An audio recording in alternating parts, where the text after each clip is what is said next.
Hi ಸ್ನೇಹಿತರೆ, welcome back to thriller Kannada. ಇವತ್ತು ನಾವು ನೋಡ್ತಿರೋದು ರೋಂದನ್ನೋ ಮೂವಿ ಫೈನಲ್ ಪಾರ್ಟ್. ಇದರ first part link comment box ಹಾಗೂ ಡಿಸ್ಕ್ರಿಪ್ಷನ್ ಅಲ್ಲಿ ಕೊಟ್ಟಿದ್ದೀನಿ. ನೋಡದೇ ಇರುವವರು ಆ ವಿಡಿಯೋನ ನೋಡಿ. ಹಾಗೆ ಈ ವಿಡಿಯೋಗೆ ಒಂದು ಲೈಕ್ ಮಾಡಿ, ನನ್ನ ಚಾನೆಲ್ಗೆ ಸಬ್ಸ್ಕ್ರೈಬ್ ಮಾಡಿ ಸಪೋರ್ಟ್ ಮಾಡಿ. ಮಗು ಸಹ ಇರ್ತದೆ. ದುಬೈನಲ್ಲಿದ್ದ ತನ್ನ ಗಂಡನಿಗೆ ವಿಡಿಯೋ ಕಾಲ್ ಮಾಡಿಬಿಟ್ಟು ಇವರು ಆತ್ಮಹತ್ಯೆ ಮಾಡಿಕೊಂಡಿರ್ತಾರೆ. ಮಗುವನ್ನ ಎತ್ಕೊಂಡು ಬಂದು ಮೋಹನ್ ಅವರು ದಿಗ್ನಾಥನ್ನ ಕೆಳಗಡೆಗೆ ಕರೀತಾರೆ. ಹಾಗೆ ಸ್ಟೇಷನ್ ಇಂದ ಇಬ್ಬರು ಪೊಲೀಸ್ ಅವರನ್ನ ಇಲ್ಲಿಗೆ ಬರಕ್ಕೆ ಹೇಳಿ SI ಮತ್ತು ಕಾನ್ಸ್ಟೇಬಲ್ ಅಲ್ಲಿಂದ ಹೊರಡ್ತಾರೆ. ಮೋಹನ್ ಅವರು ತುಂಬಾನೇ ಟೆನ್ಷನ್ ಆಗ್ತಿರೋದನ್ನ ನಮ್ ಕಾನ್ಸ್ಟೇಬಲ್ ಅಬ್ಸರ್ವ್ ಮಾಡ್ತಾ ಇರ್ತಾರೆ. ಹಾಗೆ ಮೋಹನ್ ಅವರು ಅಲ್ಲಿಂದ ನೇರವಾಗಿ ತನ್ನ ಮನೆಗೇನೆ ಹೋಗ್ತಾರೆ.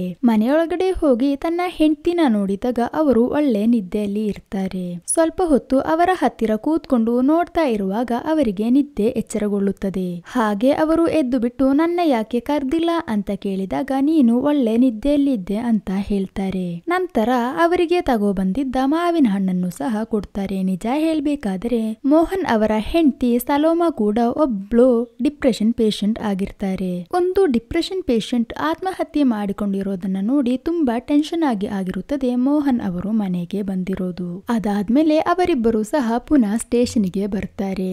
ಆ ದಿನ ನಡೆದ ವಿಷಯಗಳನ್ನೆಲ್ಲ ನೆನಪಿಸ್ಕೊಂಡು ತುಂಬಾ ಟೆನ್ಷನ್ ನಲ್ಲಿ ಇದ್ದ ಕಾರಣ ಮೋಹನ್ ಅವರು ಸ್ವಲ್ಪ ಮದ್ಯ ಕುಡಿತಾರೆ. ಹಾಗೆ ದಿಗನ್ನಾಥಿಗೆ ಒಂದು ಗ್ಲಾಸ್ ಕೊಟ್ಟಾಗ ನನಗೆ ಬೇಡ ಅಂತ ಹೇಳ್ತಾರೆ. ಇವರು ತುಂಬಾ ಫೋರ್ಸ್ ಮಾಡಿದ ಕಾರಣ ಅವರು ಸಹ ಕುಡಿತಾರೆ. ಅವಾಗ ಸದಾನಂದ ಕೂಡ ಬಂದು ಇವ್ರ ಜೊತೆ ಸೇರ್ಕೊಳ್ತಾರೆ. ಇದೆಲ್ಲ ಆದ್ಮೇಲೆ ಅವರು ಪುನಃ ಪೆಟ್ರೋಲಿಂಗ್ಗೆ ಅಂತ ಹೋಗ್ತಾರೆ. ಹಾಗೆ ಆ ಕಡೆಯಿಂದ ಬರುವ ಕೆಲವು ಗಾಡಿಗಳನ್ನೆಲ್ಲ ಚೆಕ್ ಮಾಡಿ ಇನ್ನು ಸ್ವಲ್ಪ ಹೊತ್ತು ಇಲ್ಲಿ ನಿದ್ದೆ ಮಾಡುವ ಅಂತ ಅನ್ಕೊಳ್ತಾರೆ. ಅದರ ಮಧ್ಯೆ ಇವರ ಮುಂದ್ಗಡೆಯಿಂದಾಗಿ 2 ಗಾಡಿಗಳು ಹೋಗುತ್ತದೆ. ಅದರಲ್ಲಿ ಒಂದು ಜಿಪ್ಸಿ ಹಾಗೂ ಇನ್ನೊಂದು ಫಾರ್ಚುನರ್ ಕಾರ್ ಆಗಿರುತ್ತದೆ. ನೋಡಿದರೆ ಅದು ಅರಕ್ಕಲ್ ಫ್ಯಾಮಿಲಿಯ ಗಾಡಿಯೇ ಆಗಿರುತ್ತದೆ. ಅದೇ ಸಮಯ ಇವರಿಗೆ ಒಂದು ಕಂಪ್ಲೇಂಟ್ ಸಹ ಸಿಗುತ್ತದೆ. ಒಂದು ಮನೆಯೊಳಗಡೆ ಯಾರೋ ಅತಿಕ್ರಮಣ ಮಾಡಿ ಒಳಗಡೆ ಹೋಗಿದ್ದಾರೆ ಅಂತ ಹೇಳಿ.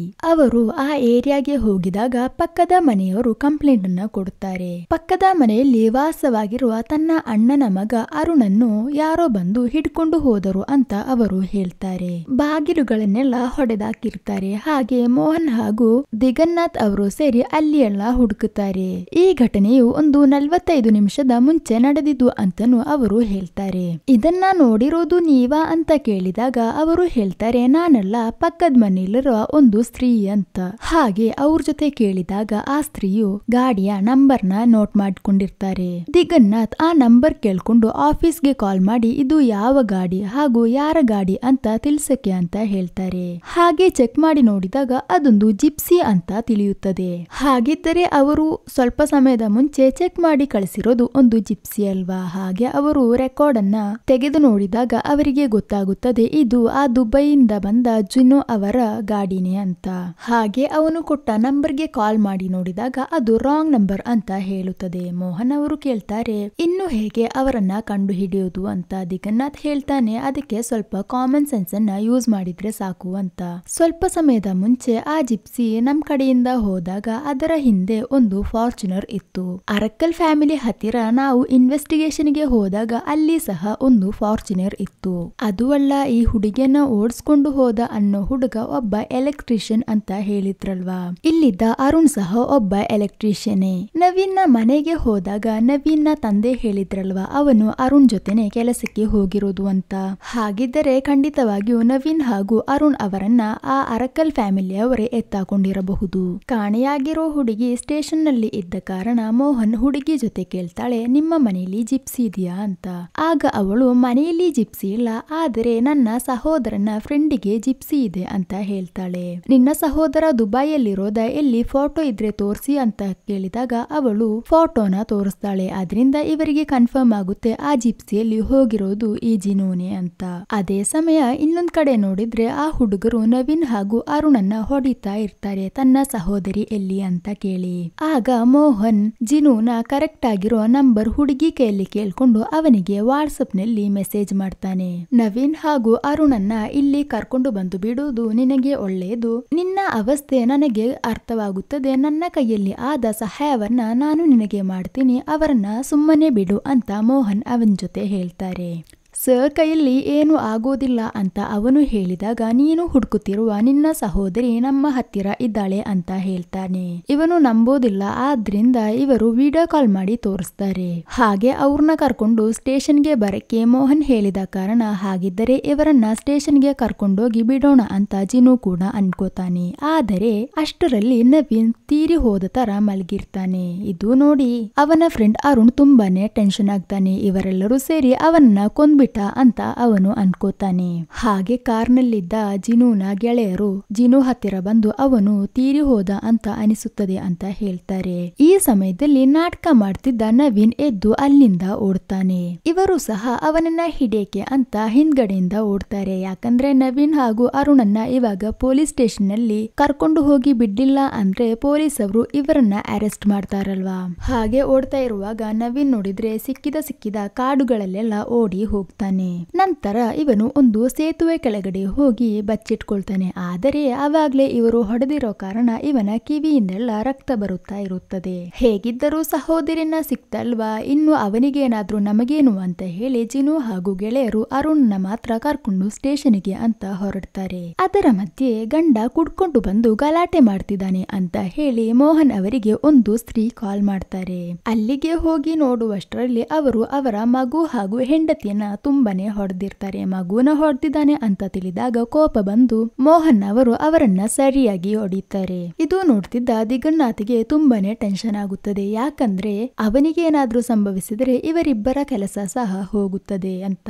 ಇಷ್ಟೊತ್ತು ತನ್ನ ಜೊತೆ ಹಾಗೆ ಮಾಡಬಾರ್ದು ಅಂತ ಬೈತಿದ್ದ ಮೋಹನ್ ಯಾಕೆ ಇಷ್ಟೊಂದು ರ್ಯಾಶ್ ಆದ ಅಂತ ಅವನು ಕೇಳ್ತಾನೆ. ಅವಾಗನೇ ಮೋಹನ್ ಅವರಿಗೆ ತನ್ನ ಬಗ್ಗೆ ಹೇಳ್ತಾರೆ. ಏನಂದ್ರೆ ಎಲ್ಲರೂ ಹೇಳ್ತಿರೋದು ನನಗೆ ನನ್ನ ಹೆಂಡತಿ ಅಂದ್ರೆ ಭಯ ಅಂತ, ಆದ್ರೆ ಅದು ಆಗಲ್ಲ. ನನಗೆ ಅವಳಂದ್ರೆ ತುಂಬಾನೇ ಇಷ್ಟ. ಅವಳು 2 ಸಲ ಸೂಸೈಡ್ ಮಾಡಕ್ಕೆ ಟ್ರೈ ಮಾಡಿರುವ ಒಂದು ಸೈಕ್ಯಾಟ್ರಿ ಪೇಷಂಟ್. ಅವಳಿಗೆ ಮುಂಚೆ ಎಲ್ಲ ಯಾವುದೇ ರೀತಿಯ ತೊಂದರೆ ಇರಲಿಲ್ಲ. ಮದುವೆಯಾಗಿ 1 ವರ್ಷದೊಳಗಡೆನೆ ಅವಳು ಪ್ರೆಗ್ನೆಂಟ್ ಆದಳು. ಡೆಲಿವರಿ ಡೇಟ್ ನ 2 ದಿನಗಳ ಮುಂಚೆನೆ ನಮಗೆ ತಿಳಿದಿರೋದು ಮಗುವಿಗೆ ಜೀವ ಇಲ್ಲ ಅಂತ. ಆದ್ರೂ ಸಹ ಆ ಮಗುವನ್ನ ಅವಳು ಹೇರ್ಬೇಕಾಯ್ತು. ಅದರ ನಂತರ ಇವರಿಗೆ ಮಕ್ಕಳಾಗಿಲ್ಲ. ಮಕ್ಕಳಾಗದ ಕಾರಣ ಇವರು ಅವಳನ್ನ ಉಪೇಕ್ಷಿಸಿ ಬೇರೆಯವರ ಜೊತೆ ಹೋಗ್ಬಹುದು ಅಂತ ಅವಳಿಗೆ ಭಯ. ಇದರಿಂದನೇ ಅವಳು ಡೈಲಿ ಇವರ ಫೋನ್ ನ ಚೆಕ್ ಮಾಡ್ತಾ ಇರೋದು. ಇವರ ಸ್ಟೋರಿ ಕೇಳಿದ ದಿಗನ್ನಾಥ್ಗೂ ಕೂಡ ತುಂಬಾನೇ ಬೇಜಾರಾಗುತ್ತದೆ. ಹಾಗೆ ಅವತ್ತಿನ ನೈಟ್ ಪೆಟ್ರೋಲಿಂಗ್ ಮುಗೀತದೆ. ಬೆಳಿಗ್ಗೆಯಾದರೂ ಸಹ ಜಿನು ಅರುಣ್ ಅವರನ್ನ ಪೊಲೀಸ್ ಸ್ಟೇಷನ್ ನಲ್ಲಿ ಹಾಜರು ಮಾಡಿರೋದಿಲ್ಲ. ಹಾಗೆ ಮೋಹನ್ ಕಾಲ್ ಮಾಡಿದಾಗ ಅರುಣ್ ಹೇಳ್ತಾನೆ, ನಾನು ಇವಾಗ ಅವರ ಜೊತೆ ಬಸ್ ಸ್ಟ್ಯಾಂಡ್ ನಲ್ಲಿ ಇದ್ದೀನಿ. ಆದ್ರೆ ನವೀನ್ ನಿನ್ನೆ ರಾತ್ರಿ ತಪ್ಪಿಸ್ಕೊಂಡು ಓಡಿ ಹೋದ ಅಂತ. ಅವನನ್ನು ಅಲ್ಲಿ ಇಳಿಸಕ್ಕೆ ಹೇಳಿದ ಕಾರಣ ಜಿನು ಮತ್ತು ಗೆಳೆಯರು ಸೇರಿ ಅವನನ್ನ ಅಲ್ಲಿ ಬಿಡ್ತಾರೆ. ಸ್ವಲ್ಪ ಸಮಯದ ನಂತರ ಆ ಹುಡುಗಿಯ ಅಮ್ಮ ಕರ್ಕೊಂಡು ಹೋಗಕ್ಕೆ ಅಂತ ಬರ್ತಾರೆ. ಇದು ನೋಡಿದ ದಿಗನ್ನಾಥ್ ಕೋಪದಲ್ಲಿ, ನೀವು ತಾನೇ ಹೇಳಿರೋದು ನಿಮ್ಮ ಮಗಳು ನಿಮ್ಮೊಟ್ಟಿಗೇನೆ ಇದ್ದಾಳೆ ಅಂತ, ಮತ್ತೆ ಯಾಕೆ ಇಲ್ಲಿಗೆ ಬಂದಿರೋದು ಅಂತ ಕೇಳ್ತಾನೆ. ಏನೇ ಹೇಳಿದರೂ ಸಹ ನಾವು ಅವಳನ್ನ ಕರ್ಕೊಂಡು ಹೋಗ್ತೀವಿ ಅಂತ ದಿಗನ್ನಾಥ್ನ ತಳ್ಳಿದಾಗ ಕೋಪ ಬಂದು ದಿಗನ್ನಾಥ್ ಅವನ ಮುಖಕ್ಕೆ ಹೊಡಿತಾರೆ. ಮೋಹನ್ ಸಹ ಅಲ್ಲಿಗೆ ಬಂದು ಇವರನ್ನ ತುಂಬಾನೇ ಬೈದ್ಬಿಟ್ಟು 11 ಗಂಟೆಗೆ ಇವಳನ್ನ ನ್ಯಾಯಾಲಯದಲ್ಲಿ ಹಾಜರಿ ಮಾಡ್ತೀವಿ, ಅಲ್ಲಿಂದ ಬೇಕಾದ್ರೆ ನೀವು ಕರ್ಕೊಂಡೋಗಿ ಅಂತ ಹೇಳ್ತಾರೆ. ದಿಗನ್ನಾಥ್ಗೆ ಮನೆಗೆ ಹೋಗೋ ಸಮಯವಾಗಿತ್ತು. ಹಾಗೆ ಅವರು ಲವರ್ಸ್ ಹತ್ತಿರ ಬಂದು 11 ಗಂಟೆಗೆ ನಿಮ್ಮನ್ನ ನ್ಯಾಯಾಲಯದಲ್ಲಿ ಹಾಜರು ಮಾಡ್ತೀವಿ, ನೀವು ಅಲ್ಲಿಂದ ವಿಷಯ ಏನಿದ್ರು ಹೇಳಿ ಅಲ್ಲಿಂದ ನೀವಿಬ್ರೆ ಹೋಗ್ಬಹುದು ಅಂತ ಹೇಳ್ತಾರೆ. ನಿಮಗೆ ಬೇರೆ ತೊಂದರೆಗಳೇನು ಇರೋದಿಲ್ಲ ಅಂತ ಹೇಳ್ತಾನೆ. ಅದಾದ್ಮೇಲೆ ಇವರು ಡ್ಯೂಟಿ ಬಿಟ್ಟು ನೇರ ಹಾಸ್ಪಿಟಲ್ಗೆ ಹೋಗ್ತಾರೆ. ಅದೇ ಸಮಯ ನದಿ ಹತ್ತಿರ ಒಂದು ಮೃತದೇಹ ನೋಡಿದಾಗೆ ಜನರು ಪೊಲೀಸ್ಗೆ ಕಾಲ್ ಮಾಡಿ ಹೇಳ್ತಾರೆ. ಅದು ಬೇರೆ ಯಾರು ಆಗಿರೋದಿಲ್ಲ, ನಿನ್ನೆ ರಾತ್ರಿ ಜುನು ಹಾಗೂ ಗ್ಯಾಂಗ್ ಅವ್ರ ಕೈಯಿಂದ ತಪ್ಪಿಸಿ ಹೊಡಿದ ನವೀನ್ದು ಬಾಡಿ ಆಗಿರುತ್ತದೆ. ಅವ್ರ ಕೈಯಿಂದ ಏಟು ತಿಂದ್ಬಿಟ್ಟು ಇವನ್ ಕಿವಿಯಲ್ಲಿ ರಕ್ತ ಬರ್ತಾ ಇತ್ತಲ್ವಾ, ಹಾಗೆ ಇವನು ತೀರಿ ಹೋಗ್ತಾನೆ.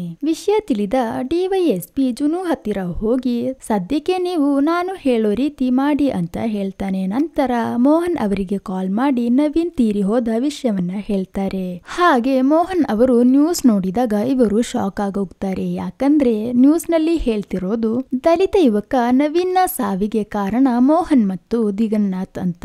ಅರಕ್ಕಲ್ ಫ್ಯಾಮಿಲಿ ಅವರ ಜೊತೆ ಸೇರ್ಕೊಂಡು ಈ ಹುಡುಗನ್ನ ಕೊಲೆ ಮಾಡಕ್ಕೆ ಇವರು ಸಪೋರ್ಟ್ ಮಾಡಿದ್ದಾರೆ ಅಂತ ನ್ಯೂಸ್ ನಲ್ಲಿ ಹೇಳ್ತಾ ಇರ್ತಾರೆ. ಅದು ಅಲ್ಲದೆ ಅಪರಾಧಿಗಳಿಗೆ ಪಾರಾಗಲು ಇರುವ ಮಾರ್ಗವನ್ನು ಇವರೇ ಹೇಳಿಕೊಟ್ಟರು ಅಂತಾನು ಹೇಳ್ತಾ ಇರ್ತಾರೆ. CCTV ಫುಟೇಜ್ ಗಳನ್ನೆಲ್ಲ ತೋರಿಸ್ತಾರೆ. ತೋರಿಸ್ತಾರೆ. ನೋಡಿದರೆ ದಾರಿ ತಪ್ಪಿ ಹೋಯ್ತು ಅಂತ ಹೇಳಿದಾಗ ಜುನು ಮತ್ತು ತನ್ನ ಗೆಳೆಯನನ್ನು ಪೊಲೀಸ್ ಅವರು ಜಂಕ್ಷನ್ಗೆ ಕರ್ಕೊಂಡು ಬಂದು ಬಿಟ್ಟಿದ್ರಲ್ವಾ, ಆ ಫೋಟೇಜ್ ಗಳನ್ನ ತೋರಿಸಿರ್ತಾರೆ. ಇದನ್ನ ನ್ಯೂಸ್ ಅವರು ಬೇರೆ ರೀತಿನೇ ವ್ಯಾಖ್ಯಾನಿಸಿರ್ತಾರೆ. ಹೀಗಾದರೆ ಆದಷ್ಟು ಬೇಗನೆ ಅರೆಸ್ಟ್ ಬರುತ್ತೆ ಅಂತ ತಿಳಿದ ಮೋಹನ್ ಅವರು ಹೆಂಡತಿ ಜೊತೆ ಡ್ರೆಸ್ ಚೇಂಜ್ ಮಾಡಕ್ಕೆ ಅಂತ ಹೇಳ್ತಾರೆ. ಹಾಸ್ಪಿಟಲ್ ನಲ್ಲಿದ್ದ ದಿಗನ್ನಾಥ್ ಅವರನ್ನ ಅರೆಸ್ಟ್ ಮಾಡಕ್ಕೆ ಅಂತ ಪೊಲೀಸ್ ಅವರು ಬಂದಿರ್ತಾರೆ. ವಿಷಯ ತಿಳಿಯದ ದಿಗನ್ನ ತುಂಬಾನೇ ಟೆನ್ಷನ್ ಆಗ್ತಾರೆ. ಅಷ್ಟರಲ್ಲಿ ಅಲ್ಲಿಗೆ ಮೀಡಿಯಾದವರೆಲ್ಲರೂ ಬಂದಿರ್ತಾರೆ. ನವೀನ್ ತೀರಿ ಹೋದ ವಿಷಯ ತಿಳಿದಾಗ ಇವನು ಹೋಗಕ್ಕೆ ಹಿಂಜರಿಯುತ್ತಾನೆ. ಆಗ ಪೊಲೀಸ್ ಅವರು ಇವನನ್ನ ಎಳ್ಕೊಂಡೋಗಿ ಜೀಪಿಗೆ ಹಾಕ್ತಾನೆ.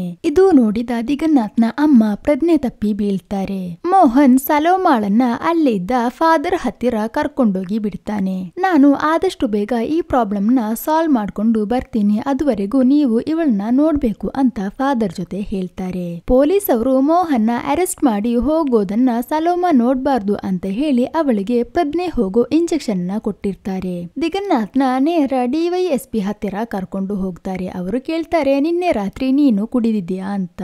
ಇಲ್ಲ ಅಂತ ದಿಗನ್ನಾಥ್ ಹೇಳಿದಾಗ, ಲಂಚ ಕೇಳ್ಕೊಂಡಿದ್ಯಾ ಅಂತ ಕೇಳಿದಾಗ ಅದಕ್ಕೂ ಸಹ ಇಲ್ಲ ಅಂತಾನೆ ಇವನು ಹೇಳ್ತಾನೆ. ನಿನ್ನ ಗಾಡಿಯಿಂದ ದುಡ್ಡು ಸಿಕ್ಕಿದೆ ಅಂತ ಹೇಳಿದಾಗ ಇವನಿಗೆ ಹೇಳಕ್ಕೆ ಆನ್ಸರೇ ಇರೋದಿಲ್ಲ. ಹಾಗೆ ಇವನು ಸುಮ್ಮನಾಗ್ತಾನೆ. ಜಿನು ಅವರ ಫೋಟೋ ತೋರಿಸಿ ಇವರನ್ನ ಗೊತ್ತಾ ಅಂತ ಕೇಳಿದಾಗ ಪೆಟ್ರೋಲಿಂಗ್ ಸಮಯದಲ್ಲಿ ನೋಡಿದೀನಿ ಅಂತ ದಿಗನ್ನಾಥ್ ಹೇಳ್ತಾನೆ. ದಾರಿ ಗೊತ್ತಿಲ್ಲ ಅಂತ ಹೇಳಿದಾಗ ಜಸ್ಟ್ ದಾರಿ ತೋರಿಸಿ ಕೊಟ್ವಿ, ಅದಲ್ಲದೆ ನಮಗೆ ಅವ್ರ ಜೊತೆ ಯಾವುದೇ ರೀತಿಯ ಸಂಬಂಧ ಇಲ್ಲ ಅಂತ ಹೇಳ್ತಾನೆ. ಅಷ್ಟರಲ್ಲಿ ಸದಾನಂದ ಅವರು ನಿನ್ನೆ ಅವರು ಕುಡ್ದಿದ್ದಾನೆ, ಸುಳ್ಳು ಹೇಳ್ತಿದ್ದಾನೆ ಅಂತ ಹೇಳ್ತಾರೆ. ನೀನು ಇದರಿಂದ ತಪ್ಪಿಸ್ಕೋಬೇಕಂದ್ರೆ ಮೋಹನ್ ಅವರ ವಿರುದ್ಧವಾಗಿ ಒಂದು ಸ್ಟೇಟ್ಮೆಂಟ್ ಬರೆದು ಕೊಡು ಅಂತ ಡಿವೈಎಸ್ಪಿ ಹೇಳ್ತಾರೆ. ಆಗ ಅವನು ಹೇಳ್ತಾನೆ, ನಾನು ಮಾತ್ರವಲ್ಲ ಮೋಹನ್ ಸರ್ ಕೂಡ ಏನು ತಪ್ಪು ಮಾಡಿಲ್ಲ ಅಂತ. ಡಿವೈಎಸ್ಪಿ ಹೇಳ್ತಾರೆ, ಆತರ ಹೇಳಿದ್ರೆ ಸರಿಯಾಗೋದಿಲ್ಲ, ಹಾಗಿದ್ದರೆ ಇಬ್ಬರನ್ನು ಸಹ ಅರೆಸ್ಟ್ ಮಾಡ್ಬೇಕಾಗುತ್ತದೆ. ನೀನು ಬಚಾವಾಗ್ಬೇಕು ಅಂದ್ರೆ ಅವನ ವಿರುದ್ಧವಾಗಿ ಸ್ಟೇಟ್ಮೆಂಟ್ ಬರೀಲೇಬೇಕು. ಹಾಗೆ ಸದಾನಂದ ಅವ್ರನ್ನ ಕೂರಿಸಿ ಬುದ್ಧಿ ಹೇಳ್ತಾ ಇರ್ತಾರೆ. ಆ ಸಮಯದಲ್ಲಿ ಮೋಹನ್ ಅವರು ಅಲ್ಲಿಗೆ ಬರ್ತಾರೆ. ನೀನು ನಿನ್ನೆ ಲಂಚ ಕೇಳ್ಕೊಂಡಿದ್ಯಾ ಅಂತ ನ್ಯೂಸ್ ಸಿಕ್ಕಿದೆ, ಪೊಲೀಸ್ ಅವರ ಹೆಸರು ಕಾಪಾಡಕ್ಕೋಸ್ಕರ ನಿನ್ನ ಕೆಲಸನೂ ಹೋಗುತ್ತದೆ, ನೀನು 10 ವರ್ಷ ಜೈಲ್ನಲ್ಲಿ ಕಳಿಬೇಕಾಗುತ್ತದೆ. ನೀನು ಇದರಿಂದ ಪಾರಾಗ್ಬೇಕಂದ್ರೆ ಆ ಮೋಹನ್ ನನ್ಗೆ ವಿರುದ್ಧವಾಗಿ ಸ್ಟೇಟ್ಮೆಂಟ್ ಕೊಡೋದೆ ನಿನಗೆ ಒಳ್ಳೇದು ಅಂತ ಹೇಳ್ತಾ ಇರ್ತಾರೆ. ಮೋಹನ್ ಅವರನ್ನ ಡಿವೈಎಸ್ಪಿ ವಿಚಾರಿಸಿದಾಗ ನಾನು ಯಾವುದೇ ರೀತಿಯ ತಪ್ಪು ಮಾಡಿಲ್ಲ ಅಂತ ಮೋಹನ್ ಅವರು ಹೇಳ್ತಾರೆ. ಆದ್ರೆ ಡಿವೈಎಸ್ಪಿ ಅವರನ್ನ ಸಿಕ್ಕಿಸ್ಕೋಸ್ಕರ ನಿನ್ನ ಒಟ್ಟಿಗೆ ಇದ್ದ ದಿಗನ್ನಾಥ್ ನಿನಗೆ ವಿರುದ್ಧವಾಗಿ ಸ್ಟೇಟ್ಮೆಂಟ್ ಕೊಟ್ಟಿದ್ದಾರೆ. ನೀನು ಲಂಚ ಕೇಳ್ಕೊಂಡು ಈ ಮರ್ಡರ್ಗೆ ಅವರಿಗೆ ಹೆಲ್ಪ್ ಮಾಡಿದ್ಯಾ ಅಂತ ಹೇಳಿ. ಆದರೆ ಇವರು ಯಾಕೆ ಈ ರೀತಿಯೆಲ್ಲ ಮಾತನಾಡ್ತಿದ್ದಾರೆ ಅಂತ ಮೋಹನ್ ಅವರಿಗೆ ಗೊತ್ತಾಗುತ್ತದೆ. ಯಾಕಂದ್ರೆ ಅವರಿಗೆ ತುಂಬಾ ವರ್ಷದ ಎಕ್ಸ್ಪೀರಿಯನ್ಸ್ ಇದೆ ಅಲ್ವಾ.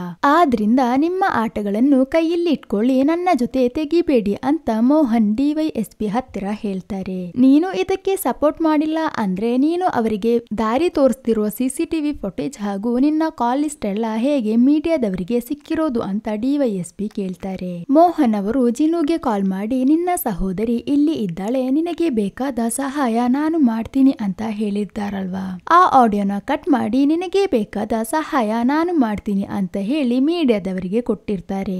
ಈ ಡೀಟೇಲ್ಸ್ ಗಳೆಲ್ಲ ನಿಶ್ಚಿತ ಸಮಯದಲ್ಲಿ ಮೀಡಿಯಾದವರಿಗೆ ಸಿಗ್ಬೇಕಾದರೆ ಅದರ ಹಿಂದ್ಗಡೆ ಒಂದು ಒಳ್ಳೆಯ ಪ್ಲಾನಿಂಗ್ ಇದೆ ಅಂತ ತನಗೆ ಗೊತ್ತು. ಇದರ ಹಿಂದೆ ಸರ್ಗೆ ಒಂದು ಕೈ ಇದೆ. ಆ ನವೀನ್ ಗೆಳೆಯ ಅರುಣ್ನ ಮನೆಯಲ್ಲಿ ಇದ್ದಾನೆ ಅನ್ನೋ ಇನ್ಫಾರ್ಮೇಶನ್ ಸರ್ಗೆ ಹೇಳಿರೋದು ನಾನು. ಅದರ ನಂತರ ಆ ಅರಕ್ಕಲ್ನ ಹುಡುಗರು ನವೀನ್ನ ಅಲ್ಲಿಂದ ಹಿಡ್ಕೊಂಡು ಹೋಗಿದ್ರೆ ಅದು ಸರ್ಗೆ ತಿಳಿದೆ ಹಿಡ್ಕೊಂಡು ಹೋಗಿದ್ದಾರೆ. ನ್ಯಾಯಾಲಯದಲ್ಲಿ ಆ ಕೇಸ್ ಬರುವಾಗ ಅದರ ಪ್ರಧಾನ ಸಾಕ್ಷಿ ನಾನಾಗಿರ್ತೀನಿ. ಆದರೆ ಇವಾಗ ಈ ಕೇಸನ್ನ ನನ್ನ ತಲೆ ಮೇಲೆ ಹಾಕಿದ್ರೆ ನಾನು ಹೇಳೋ ಸಾಕ್ಷಿಯನ್ನ ಅವರು ಕೇಳೋದಿಲ್ಲ.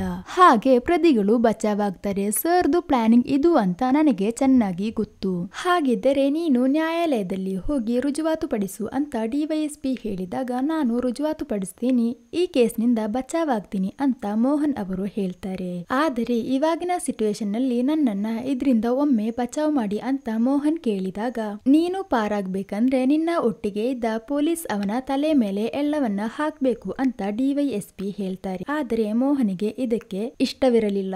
ನಾವಿಬ್ಬರು ಯಾವುದೇ ರೀತಿಯ ತಪ್ಪು ಮಾಡಿಲ್ಲ ಅಂತ ಮೋಹನ್ ಅವರು ಹೇಳ್ತಾರೆ. ಸದ್ಯಕ್ಕೆ ಹೊರಗಡೆ ಕೂರಕ್ಕೆ ಹೇಳಿ ಅವರಿಬ್ಬರು ಏನೋ ಪ್ಲಾನ್ ಮಾಡ್ತಾ ಇರ್ತಾರೆ. ಸ್ವಲ್ಪ ಸಮಯದ ನಂತರ ಒಬ್ಬ ಪೊಲೀಸ್ ಬಂದು ಮೋಹನ್ ಅವ್ರ ಜೊತೆ ಹೇಳ್ತಾರೆ, ನೀವು ನಿಮ್ಮದೇ ಆದ ಸ್ಟೇಟ್ಮೆಂಟ್ ಅನ್ನ ಬರೆದು ಕೊಡಿ ಅಂತ.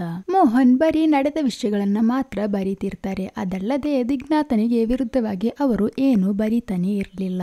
ಆದರೆ ಬೇರೆ ಪೊಲೀಸ್ ಅವರು ದಿಗ್ನಾಥನ್ನ ಕರೆದು ಹೇಳ್ತಾರೆ, ಮೋಹನ್ ಅವರು ನಿನಗೆ ವಿರುದ್ಧವಾಗಿನೇ ಆ ಸ್ಟೇಟ್ಮೆಂಟ್ ಅನ್ನ ಬರೀತಿದ್ದಾರೆ ಅಂತ. ಇದು ಕೇಳಿದ ದಿಗ್ನಾಥ್ ತುಂಬಾನೇ ಟೆನ್ಷನ್ ಆಗಿ ಆ ಪೊಲೀಸ್ ನ ಮಾತು ಕೇಳಿ ದಿಗ್ನಾಥ್ ಕೂಡ ಮೋಹನಿಗೆ ವಿರುದ್ಧವಾಗಿ ಸ್ಟೇಟ್ಮೆಂಟ್ ಅನ್ನ ಬರೀತಾರೆ. ಆದ್ರೆ ದಿಗ್ನಾಥ್ಗೆ ಪೊಲೀಸ್ ಅವರು ತನಗೆ ಮೋಸ ಮಾಡ್ತಿದ್ದಾರೆ ಅನ್ನೋ ವಿಷಯ ಗೊತ್ತೇ ಆಗ್ಲಿಲ್ಲ. ನಂತರ ಇವರಿಬ್ಬರು ಹತ್ತಿರ ಕೂತ್ಕೊಂಡು ಮಾತನಾಡ್ತಿರುವಾಗ ತಾನು ಮಾಡಿದ ದಡ್ಡತನದ ಬಗ್ಗೆ ದಿಗ್ನಾಥ್ಗೆ ತಿಳಿಯುತ್ತದೆ. ಮೋಹನ್ ಅವರು ದಿಗ್ನಾಥ್ ಜೊತೆ ಹೇಳ್ತಾನೆ, ಒಬ್ಬನೇ ಪಾರಾಗಬಹುದು ಅಂತ ಹೇಳಿ ನೀನು ಸ್ಟೇಟ್ಮೆಂಟ್ ಬರೆದು ಕೊಟ್ಟಿದ್ದಾದರೆ ನೀನು ಬಚಾವಾಗಲು ಚಾನ್ಸೇ ಇಲ್ಲ. ಯಾಕಂದ್ರೆ ನನ್ನನ್ನು ಅಪರಾಧಿಗಳ ಗುಂಪಿಗೆ ಸೇರಿಸಿದ್ರೆ ನಿನ್ನನ್ನು ಸಹ ಅವರು ಅದರಲ್ಲಿ ಸೇರಿಸ್ತಾರೆ. ನಂತರ ಪೊಲೀಸ್ ಅವರು ಹೇಳ್ತಾರೆ, ಈ ಕೊಲೆ ಗ್ರೂಪ್ ನಲ್ಲಿ 5-6 ಜನರ ಜೊತೆ ದಿಗ್ನಾಥ್ ಮತ್ತು ಮೋಹನ್ ಅವರು ಇದ್ದಾರೆ ಅಂತ. ಇದು ಕೇಳಿದಾಗ ದಿಗ್ನಾಥ್ ತುಂಬಾನೇ ಶಾಕ್ ಆಗ್ತಾನೆ. ಯಾಕಂದ್ರೆ ಮೋಹನ್ ಹೇಳಿದ ತರನೇ ಆಯ್ತಲ್ವಾ. ಹಾಗೆ ಮಾನಸಿಕವಾಗಿ ಗೊಂದಲಕ್ಕೆ ಒಳಗಾದ ದಿಗ್ನಾಥ್ ಅವರನ್ನೆಲ್ಲ ತಳ್ಳಿ ಅಲ್ಲಿಂದ ಓಡಿ ಹೋಗ್ತಾನೆ. ಪೊಲೀಸ್ ಅವರು ಸಹ ಅವನ ಹಿಂದೆನೆ ಓಡ್ತಾರೆ.